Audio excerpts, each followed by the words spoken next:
Here I have OPPO RX17 Pro, and let me show you how to activate power saving mode on the following device. So at the very beginning, slide down the upper bar, tap twice to open it fully, and then simply find and tap on power saving mode icon. And that's it, since now low power solution is on. If you'd like to switch it off, just tap on the same tab one more time. If you'd like to personalize it, you can go to battery saver mode through the settings. So just open the settings, then scroll down, find and select battery. And here you can simply tap on power saving to activate it.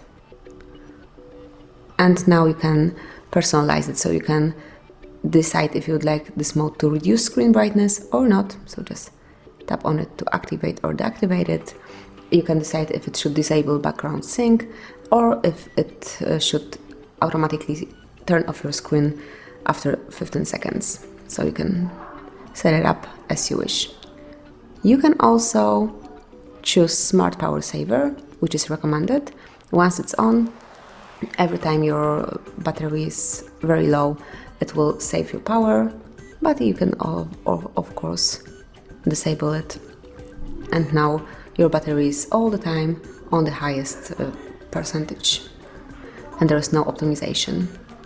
And you can also tap on Show Battery Percentage on status bar, so just tap on it, and here you will be able to notice how many % of your battery has left. And if you would like to switch it off, just tap on the same icon one more time. That's it. Thanks for watching, please subscribe our channel and leave the thumbs up.